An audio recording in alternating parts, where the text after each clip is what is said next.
पुणे जिल्ह्यातील नसरापूर येथे 4 वर्षाच्या बालिकेवर झालेला अमानुष अत्याचार व हत्येच्या घटनेचा तीव्र निषेध करत कराड आर्किटेक्ट अँड इंजिनियर असोसिएशनच्या वतीने कराड शहर पोलीस निरीक्षक दत्तात्रय दराडे तसेच पोलीस उपाधीक्षक राजश्री पाटील यांना निवेदन देण्यात आले।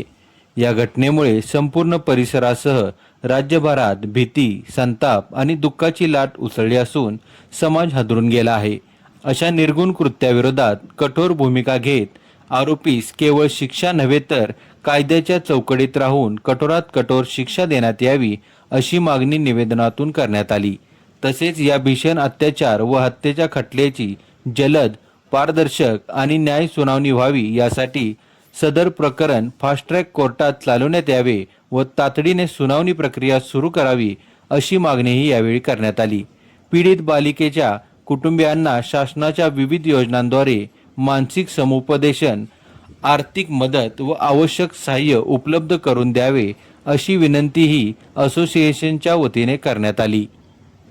यावेळी संस्थेचे अध्यक्ष राजेंद्र जाधव, उपाध्यक्ष लक्ष्मण पांढरपट्टे, सचिव अमित उमरजकर, अविनाश शहा, सतीश पाटील, रवींद्र सावंत, प्रशांत आवळे, अजिंक्य पाटील, दिग्विजय जानुगडे, संजीव शहा आणि सुधीर सुकरे उपस्थित होते।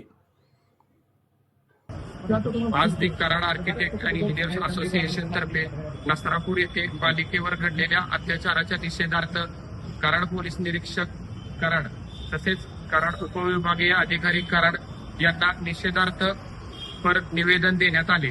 त्याच्यामध्ये आमच्या संस्थेतर्फे आम्ही असे अत्याचार किंवा अन्याय घडूच नयेत याबाबत पोलीस प्रशासनाने किंवा राज्य शासनाने काही कठोर पावले उचलावीत अशा आशयाचे आम्ही त्यांना मनोगत व्यक्त केले। त्यामध्ये पोलीस दलाने आणि सुद्धा पूर्ण सहकार्याची भावना दिली। तसेच समाजातून सुद्धा जागरूक समाजाने सुद्धा याप्रती जागरूक राहिला पाहिजे, जेणेकरून आपल्या कल्याण संदर्भात आपण योग्य ती काळजी घेतली पाहिजे।